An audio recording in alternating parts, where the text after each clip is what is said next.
another episode of The Sunny Side. Yep. It's our favorite day of the week. That kind of sounded depressing come out of me. We're back with another. No, you meant it in your heart. I did. I believe you. I did. You were happy. I did. Yeah. We just got distracted earlier. And so I think now my brain is like, whoa. Yeah. Here we go. But we're back. Yeah. We're back. We're back. We're back. We're back. Pam, We're back. I think we're going to have to do some bloopers on this one. true. But that's okay. I feel like okay. people watch for the Yeah. funny edits that Totally. come out of my mouth. I feel like it's been reassuring, the amount of feedback we've got where people are like, we love that you guys are unfiltered. We love that you're just like real and raw. We're like, okay, good. Because we're not like really polished people. It's true. It's like, you know, that saying they say like, actually, I don't know if this applies. I was going to say, it's like the saying they say like putting lipstick on a pig. Oh. But that might not apply. Yes. I don't really even know really what that means. I know what you mean. Probably more like you can dress them up, but you can't take them out. Or, yeah. It reminds me of the that's time that you put lipstick all over your face. I know, that was funny. But that was a bad. I just remember the burning sensation after. That was Pam a bad tried to idea. trick me when she came to an event and, you know, had lipstick all up here and just showed up. And I was like, do I say something? Do I not say something? I just wanted to see if you would be a true friend and be like, I wasn't a true friend. I was like, did she think that looks good? Like, it was like a clown, like literally all over. And I was just like, hey. I was more like, is she confused? Like, Yeah. sorry, wait a second. Where did those flowers come from? They were not. Yeah, they were here on this table. Oh, Yeah, I was like, I just sat at that table with you. No. I moved them. They You were here. moved them. Yeah, Okay, yeah. I was like, did Pam just get a secret flower delivery from like No. a secret admirer? No, that's negative. I did not. Sorry. So Sorry to disappoint you. So guys, if anyone wants to send some flowers and secret admirer love letters, there's nobody actually sending it. So That's right. There is nobody. The opportunity is wide open. I'll receive flowers from anybody. Yeah. I will say that. Oh, interesting. Okay. I mean, that's it though. That's the way to your That's- heart. Well, is flowers. I feel like that's just, there's nothing more to it. I'll receive them and that's it. Well, listen, speaking of flowers, I was talking to Naya, nothing to do with flowers, at the women's event that we just spoke at. Okay. Yep. Which we had a lot of fun doing. We did. That was amazing. We loved it. I was talking to her there and I was like, you know, I am going to find your mother a man.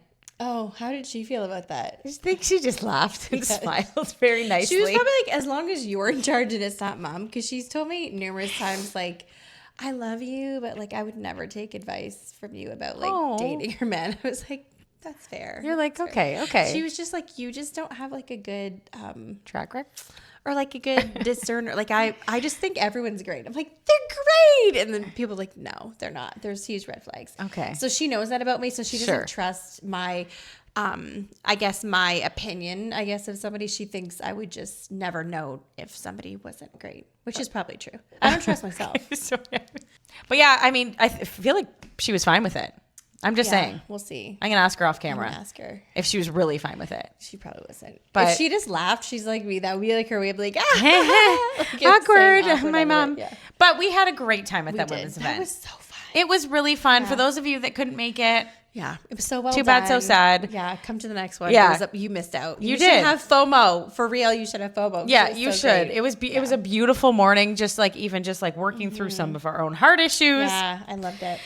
It was just so special. Yeah, It really was. Catherine and the team they did such a good they job. knocked it out of the park. Yeah, for paying sure. attention to like every detail, and the worship was great. Yeah. Chris did such a good job.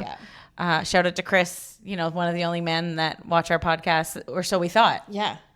Well, and we're learning. I mean, Chris is a huge supporter. He's been sharing it with other men. Like maybe that's where the spike in male viewership is. Chris, if Thank you're you. watching this, we thank you. We because thank you for the spike all in of a sudden males. We have like 40% plus male listeners, which I feel like is new. That's definitely Amazing. new. But we appreciate the support and love true. of We Chris do. passing us on to his bros. That's right. Guys. That's right. So honestly, it was just so beautiful, and they did such a good job. Like, guys, like Pam and I are fun. Like we like to have fun. Yeah. We like to joke, and so like the way that they introduced us at this event was like, I don't know, it was just hype, and it was like they launched T-shirts into the audience to Yes. like It was just so special. I felt so seen. I felt the same. Like you thought about every detail. Totally. I'm like a games prizes person. Yeah. Sometimes like my friends make fun of me because I'll be like even like get to, I'm like, oh, I can play games and we should bring prizes. And people are like, probably all my years of working in kids ministry. Yes. They're like, but these are adults, Pam. I'm like, so? Yeah. We can still have fun. 100%. I feel like it was fun. Yeah, it was great. So that was great. It. Yeah. And here we are, guys. This is our last episode. Yeah, before summer. Well, ish, right? No, we have like we two were gonna surprise trick the people and say, oh, right. It is our last episode. Right. It is a farewell. That's right. Yeah, we're done. We're done. We Pam and I got in a fight. And she ghosted me. I'm just going to abandon Leah now. I'm sick of this podcast. Yeah, you're like, we're doing it. No, we are just taking a break for the summer. Right, yeah. So, and we know all of you guys, that's kind of what happened last year. People took a break too, which we're all for that, like take breaks. But we're going to still post on Mondays, but we'll post some of the best ofs, like favorite episodes, because now we have like over 50 episodes. That's right. Lots to choose from. So there's going to be lots for people to choose. Yeah. So if you're new here, catch up. Go back and watch from day one, and you have a lot of episodes. Yeah. But we just need a break for the summer with our friends and our family, and just really focusing. And we already have so many people lined up for the fall. I'm so excited. So excited too. I'm excited. Yeah, it's going to be so great. We've got some really good guests. We do. On. So we're going to hit the ground running in September. Yeah. A lot of good guests, but this will kind of be our little farewell for summer. Yeah. So what are we going to talk about today? Well, today we're kind of ending with like a bit of a bang-ish, maybe. I don't know if it's like a bang, but it's like a harder topic. It's not super light and fun, but, or not a hard topic, but just something that's serious, I guess is what I mean. Like a reality. Yeah. And we were inspired to do this episode from some conversations we had with other people and conversations we've had with each other, and something that, you know, people were saying would be a good thing to talk about is the dynamic that happens after divorce with in-laws like the whole in-law family, like the parents, like your mother and father-in-law, the siblings-in-law, and kind of what happens, because for a lot of people, like even for me, like I was married for 14 years. Yes. So that's a long time to be like part in of somebody's family. Yeah. All the memories you build, all of the big milestones you do together. Yes. And then sometimes it can be like when there's a divorce, you don't just lose your spouse, you lose that everyone. Family. And what does that look like? Not always. Yeah. Like we were talking before, this is very like case by case. Yes. So we're going to kind of talk through all the scenarios and kind of the impact on that, and like the impact it's had on us even personally. Yeah. But like, so what about you? Like your relationship, did it change? Oh, wow. Did your relationship with your in-laws change Pam, after? We're going there. Going there. Wow. Are you ready? You didn't give me like a second to breathe. Okay. Focusing. You know, I really try not to talk too much about my own personal experience on here. Okay. But here we go. We're going. Pam, just say what you're comfortable with. That's fine. Do I say anything otherwise? Right, exactly. Ever? No. So it definitely did change. And again, I think this is a case by case. Everyone's different, right? But in my case, like they essentially just like disappeared off planet Earth. Yeah. There was nothing. There was no, and we were very close, like very, very, very close.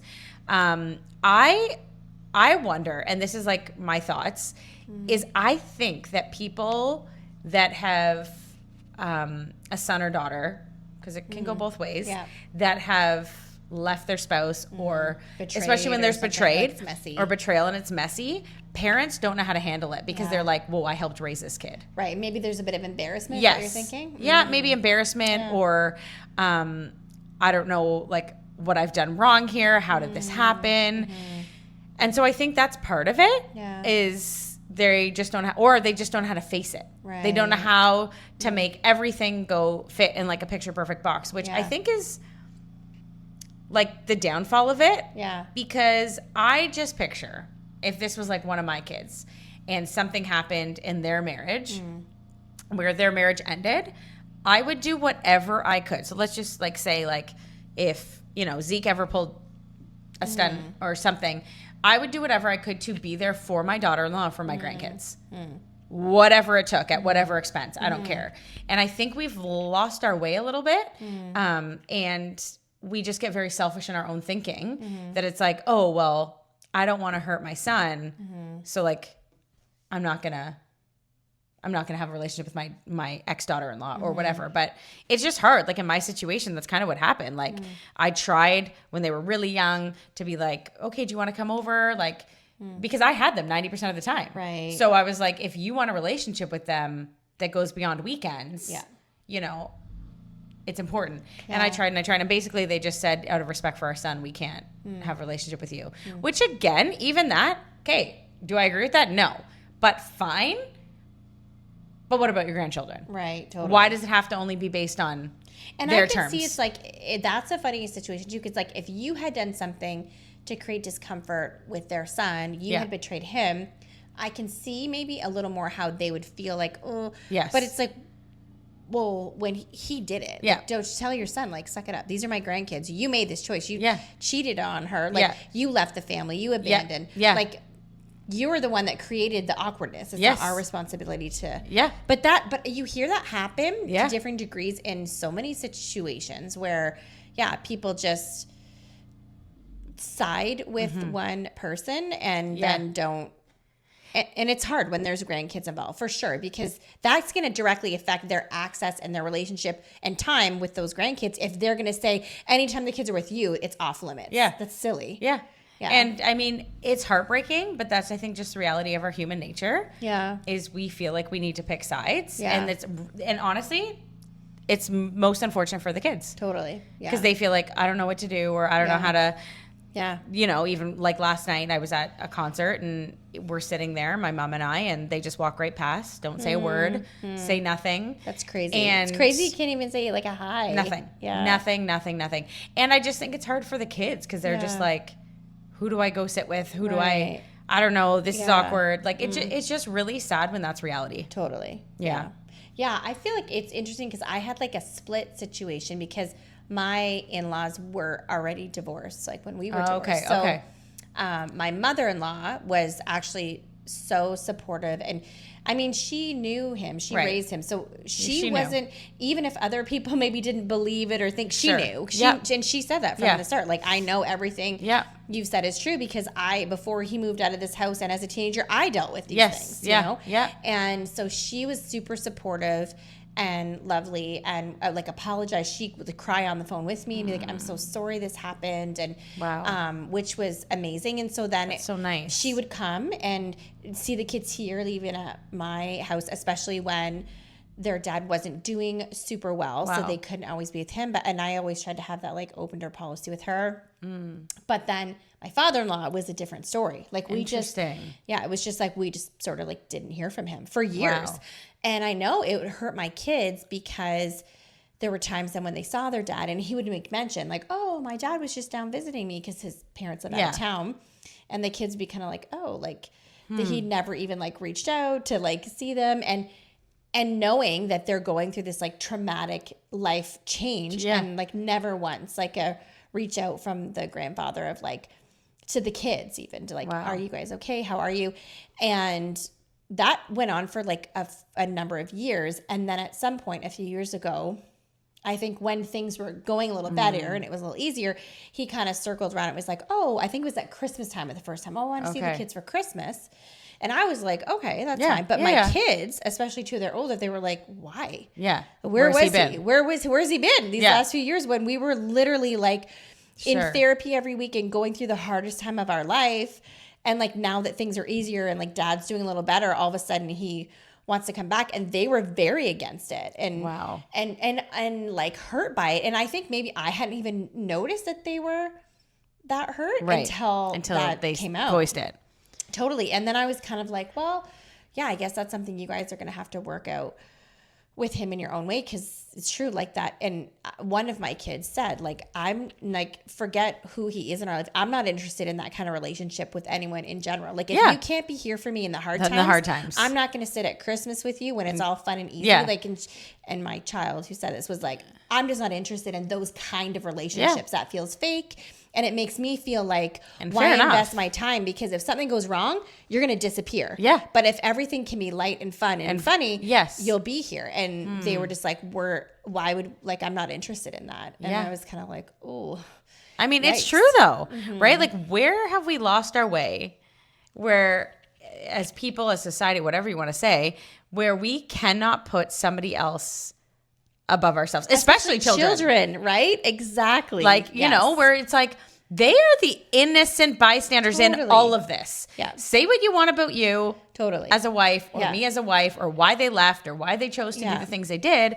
But there are innocent children that were involved in all this. Yeah. And why are we not putting their needs first and what they want first? Yeah. And what's best for them? I'm not saying to like sit there and act like everyone's one big happy family, because I actually don't agree with that either. Totally. Yeah. But like an acknowledgement that you're in the room. Well, and it's like my mother-in-law was able to come and be fine, and like he could, and so then later I think it was when we like, so obviously their dad would then talk to me and be like, you know, my dad's really upset because the kids won't see him, and I was kind of like, well, they're not little right now, like they're like 18, 15, like, well, I guess a couple years ago they would have been a little younger, but so old enough to like to know, they're really, and kind of we're going back and forth, and I did say, but can you see from their perspective, like that is a little weird, like why did now? That happen?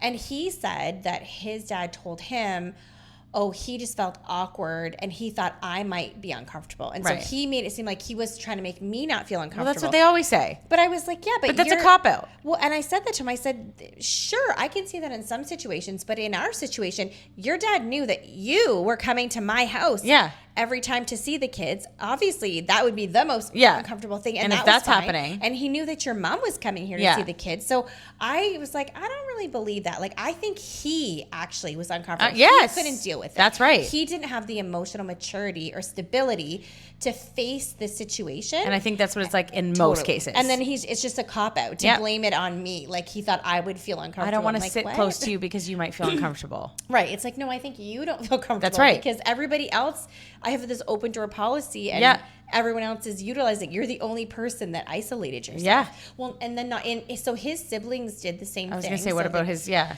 which was hard. But then after after I think maybe like a year, so it wasn't that long, his brother and his wife, so brother-in-law and sister-in-law, came kind of around, and then they were really wanting to be involved in the kids' life, which was great. And I facilitated that at the time. Like, it was like important. Whatever was healthy, I would. But like his sister and her husband, they sort of the same, like just kind of dropped off. Yeah, didn't really hear from that. There was like no sort of investment and no care for the kids. So the kids don't see them at all. No. Yeah.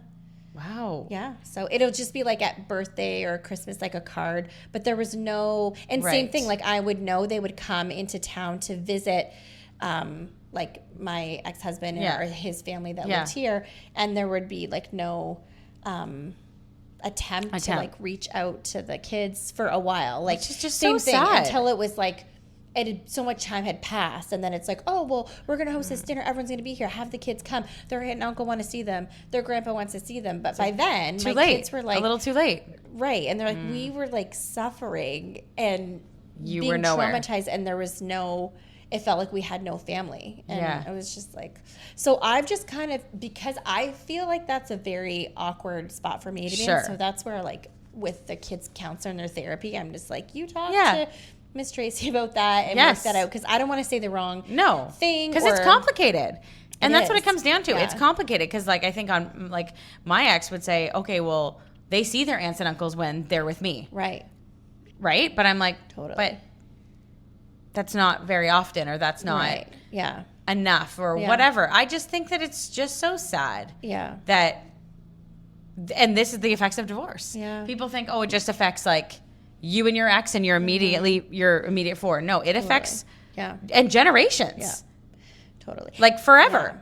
And I think in a situation like with what you and I experienced, like where it wasn't a choice we made, and it was like there was a betrayal or an abandoning of family, like on their side. I guess that is confusing to me that there's no reach out. And even from like the sister-in-law and the brother-in-law or whatever, I was surprised at that from the beginning, because we'd been married for 14 years, right? That's like a long time. That's a long time to have life. I was the one doing all of their baby showers, their wedding showers. I was in both of their weddings. You know, when people would get hurt, like I'm going down there with my husband. I'm making meals, stocking their freezers full. Like, absolutely. Doing all these things, like these monumental memories and support. And then it was like, when the tables turned and like I needed support. The kids needed support. Even just a text to be like, how are you? We heard what, Dan did. We're so sorry. Yeah. Are you guys okay? Yeah. Like, do you need anything? But there just was, it was just nothing. like, you just got like ghosted. Like they just didn't. And that's hard. You're like, wow. So was this relationship not real? Like, were we not and because family? you're grieving your marriage and now you're grieving more relationships. This is the complexity of divorce that people don't understand. Yeah. It is so much grief in so many different areas. It is not just one. Like, it's not like, okay, my husband left and now I'm raising kids on my own. It's like, okay, now I've lost a whole family that I called mother-in-law and father-in-law or sister and brother-in-law. And we were all close-knit. Yeah. You were close-knit. So now I'm grieving that as well. Right. Yeah. Like, there's so many avenues of grief. Yeah. That people just don't realize. And it's like, of course, things will have to change. Like, of course. Absolutely. But I think it's like when there's not even one reach out, it makes you feel like, wow, like I literally meant nothing to these people. Yeah. Like this was all a sham. Like it's you so feel like sad. your marriage was a sham. Like your husband really didn't care about you because he was willing to do all these things. Yeah. Then you think, you go that one step further, and that's the thoughts you can have. Like, was all of this just a sham? Like this whole family? Yeah. They don't even actually care about us. Like, and of course the dynamics are going to change. Like you're prepared for that. But when it's like, what happened with you? What happened with me? Like a complete sever, ice out, as if you did something wrong. You're like, yeah. Oh, okay. And then you're kind of sitting there like, did I do something wrong? Right? Like what? Yeah. What is this? Okay, this is something I would love to know what you think about this, because I talked to a different friend about this just this week. But okay, talk to me then about the dynamic when obviously your marriage just falls apart, whatever. But then when the family that was your family, the in-laws, then start developing a relationship with the mistress, the other woman, the person that was responsible essentially for destroying your family. How does that feel? Oh, Pam, gotta go. Wrapping it up. Why? Well, thank you so much for coming to the sunny side. We'll see you. No. Remember how we talk about the things no one wants to talk about, Leah? It's true, we do. This is it right here. You're like, I'm coming at you. No, but it's very true. Yeah, it's so hard. Yeah. It's very heartbreaking because I think you look and you're like, wait a minute. Like, that was like my life, and like you're accepting this. Like I remember at the very, very beginning, because for me it's a long time ago right now.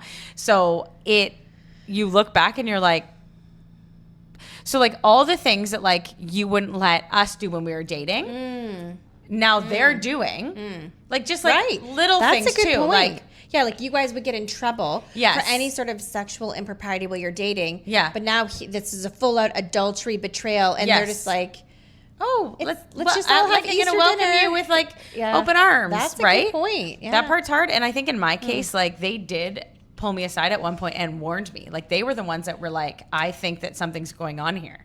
Like during your marriage when he was when we were still married, they were like, just be careful. Wow. So for me, that level of betrayal is like, oh, so now we're just gonna like accept everyone with like open arms, or like what does that look like? So yeah, I think it's hard because you just look at that and you're like, I don't know. And maybe I'm just a different person. Like maybe I'm just like, I'm going to raise my children different. That like, number one, we're not going to hopefully ever be in this position. But number two, it's just like, if something happens, like I'm never cutting somebody out of my life, especially like my grandchildren's mother.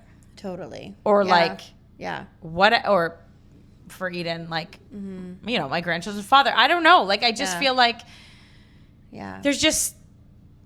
there's too much that goes on in this world that I feel like, why don't we just show everyone love? And honestly, too, in those situations where like, you know what's happened, but I think they just, I don't know. I remember. It's like people want to have the nice, easy meal at Christmas or Thanksgiving.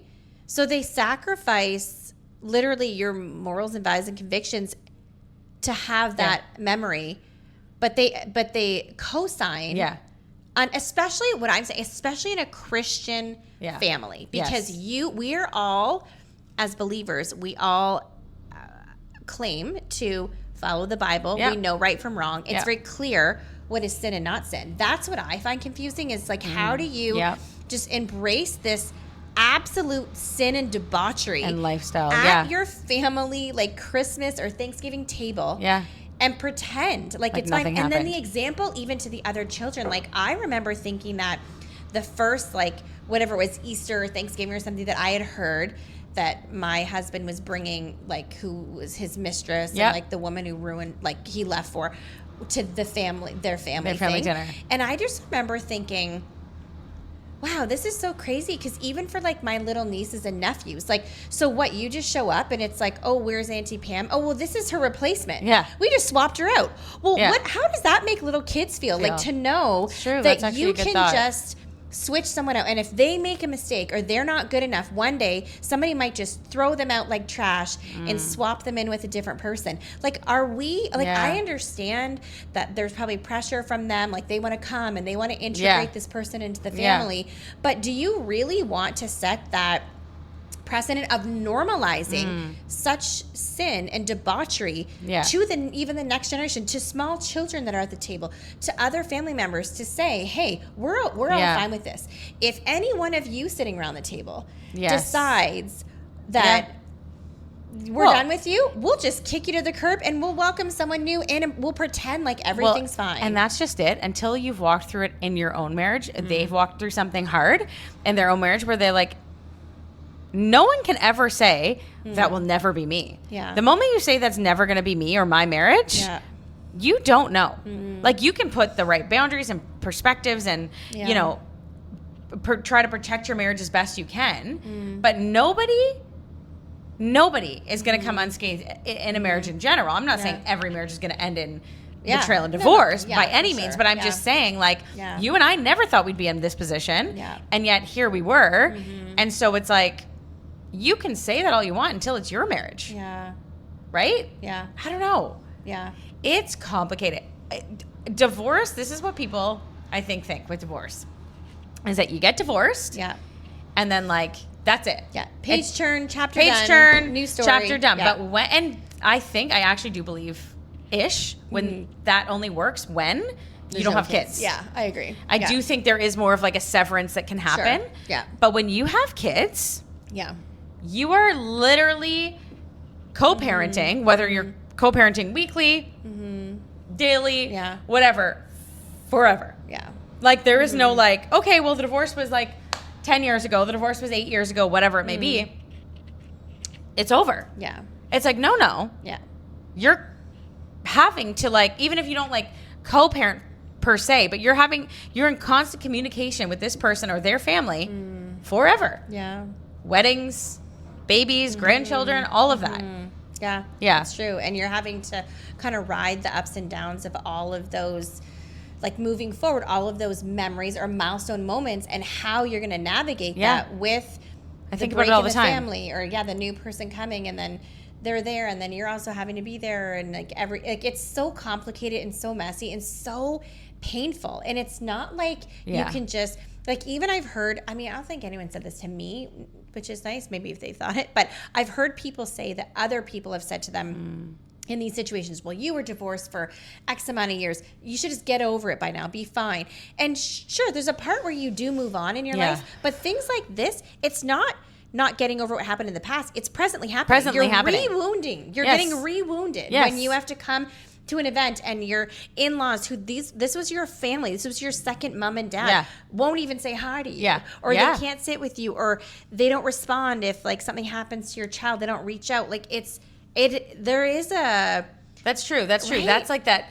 Yeah, it happened 10 years ago. Oh, get over it. But no, it's happening now. Right. In the present moment. Again. Yes. Right. That's true. That's actually a good way to look at it. Hard, right? And then I think sometimes people who haven't experienced it and don't know will say, well, they just haven't moved on. They haven't let go.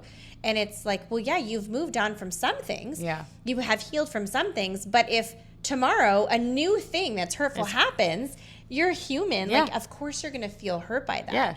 And I was just talking to a friend the other day who is divorced and had like, it was kind of, she was experiencing like her in-laws meeting and it was a similar situation. There was infidelity, whatever, and meeting, because that's the thing too. If there's a divorce for different reasons and sometime later there's somebody a dating new comes in, that's even a whole different experience. But when your marriage ended because there was betrayal, cheating, and then they stay with that person is embraced into the family. And it's just like normal. Like, and I remember she was just like, I don't know why it's just so hard. It's so hurtful. And I was like, oh, of course it is. That should be you there at that family dinner or whatever. And that was you for X amount of years. Yeah. That's not normal to just be able to swap humans in and out like that and be like, wasn't it Tracy that said something like that to your ex, or was it, I don't know, but just essentially like, if you choose to stay with the other woman, it's going to be way harder. Yeah. Tracy did say that. She said that and obviously she was talking about our situation, but she was meaning in general. She said when one parent leaves for someone else, whether it's the husband or the wife, and then they continue a relationship with that person, and children know that their family was broken up because of that person. And even if there's other contributing factors in a child's mind, all they see is this person took our mom or our dad, depending on who is, from our family. Right. And if you try to stay and make a relationship with that person, it's hard. It's hard, and it's very difficult for your kids to ever accept her or him and have trust. And she said, I would recommend, even if you as an adult are leaving for someone else, you should take time. You should handle your business first. Don't be in a relationship with that person. That's right. End your marriage. Go through the divorce. And then sometime later, if you have this relationship with a person and you introduce the kids to it, that's way healthier than, like even in our situation, sitting down and saying to the kids, I'm leaving your mom for this person. Right. And then being surprised down the road when the kids want to have nothing to do with her. It's like, well, you've sabotaged their potential relationship with her from the beginning because the way you said it, right? So it is, all those things matter, and they contribute to the success of integrating someone new down the road. If you do it in the way that it is like, there's betrayal attached to it, or deception or whatever. Yeah, it's true. And I think no matter what like when there is betrayal that's happened and that deceit, it's like moving on for anybody is so hard. It's almost like, you want to leave the marriage, leave the marriage. Yeah. Take time to yourself and then go, and there's tons of fish in the sea. Yeah. Figure it out. Yeah. Like when you end a marriage in betrayal and you stay with that person, it's very hard for everybody involved. And it's so many times you see what happens, and maybe it's because I do think that in order to cheat and do that kind of thing, I think there has to be some sort of mental health thing happening with the person, because that isn't really normal, and that is wrong. Like everyone knows that, right? So to be able to convince yourself it's fine, but it's fine. There's something going on there, but they come for what we bring. It's true. Yeah. They come to have a real conversation, to have a conversation about because sadly in the Christian circle, what we've learned, not every, but a lot, people won't have real conversations. I don't know why. But we're trying to say, like, we're trying to push they don't want to talk about the hard. Them. Like, let's be real. Let's talk about things that really matter. And even if they're hard and ugly, right? We're breaking down the barriers. We're smashing down the walls. We're trying. I know. You know what? Terrifying some people. I think some people are like, you know what? Those two, who knows what they'll say, but then other people are like, we're here for it. And I picture, like, like when Joshua marched around Jericho and the walls came down. Yeah. Pam, I feel like we're probably on like our 6th lap. Yeah, we gotta just keep We're going. just going. Yeah. We're going around, and then eventually these walls are gonna break down, and the circles around us, and people are gonna start to shift. Maybe even we have some in-laws watching, not our in-laws, but I mean like people that are in-laws. Yeah. And they're like, maybe I should reach out. Yeah, maybe I should, or maybe I can change something, or what does this look like? Like that's our hope. Yeah. That is the sunny side, to be like, we're not coming from this as a place of like bitter, revengeful. Yeah. Old hags. No. Like old. Who are you calling old? But more so like that's right. But more so from a place of like, if you are on the other end of this, like reach out. Know that it's not easy for anybody. Yeah. And have these hard conversations. Like I think that's where you and I are at. And we're just like, we are so tired of the narrative. Let's break some stuff. And know that if you have done this, if you've isolated or been mean or vindictive, it's never too late. But also, there's consequences. Yes, so if the first few reach outs, maybe it's a little icy, or people are mistrusting of you, it's kind of like, well, rightfully so. Yeah. Because you proved yourself to be untrustworthy. Yeah. So, you know, it's going to take time. Then it's like you have to admit, okay, I was in the wrong here. Yeah. I mishandled this. That's I right. hurt these people. I'm going to be patient and give grace to them as I try to repair. Yes. Right? Not to be like, well, I reached out once and they said no. And see. It's like, because you hear that too. Yeah. It's like, well, no. Like, you have to recognize you were in the wrong. Yeah. What you did was hurtful. Yeah. And it's going to take time to rebuild that trust. Yeah. Because that's the way that goes. That's right. Yeah. So I think the only way for us to move forward in this, Pam, is that you and I are going to break down the walls so they can be rebuilt in a healthy way. Yeah. That's kind of like the vision I have right now. I'm like, we're going to break some stuff to rebuild it. Yeah. Because it's the only way. And I think that more like, and you know, we do hit these taboo topics that the Christian world, the church world, whatever, we say it a lot, but like they don't want to touch. Yeah.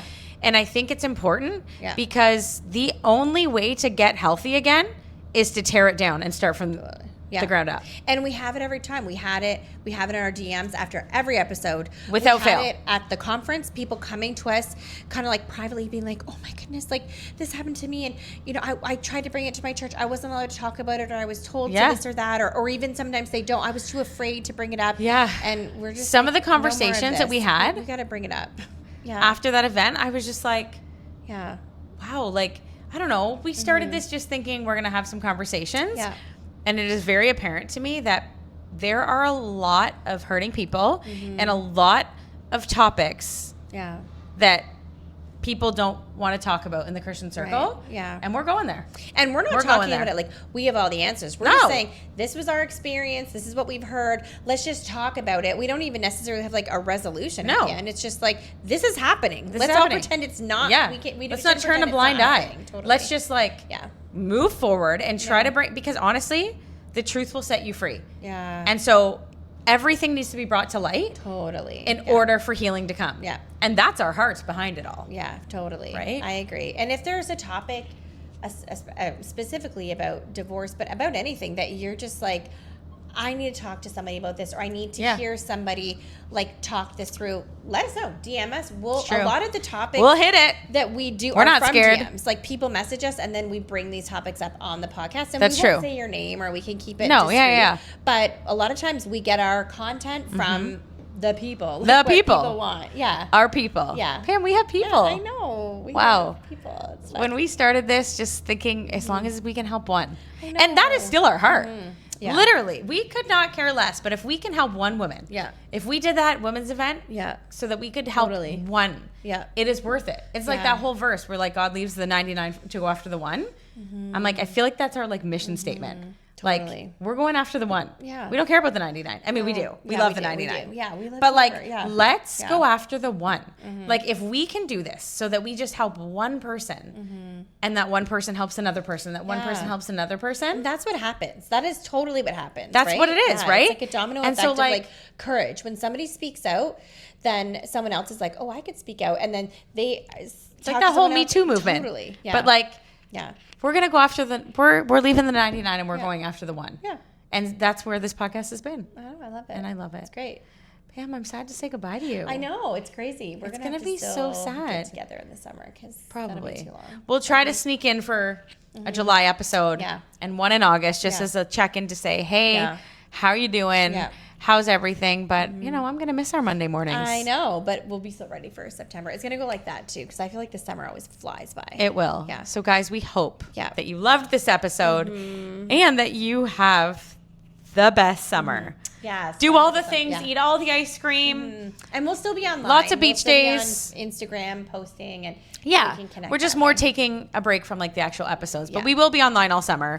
Checking in, seeing how people are doing. But enjoy the break. Yeah. We will see you in September. Bye.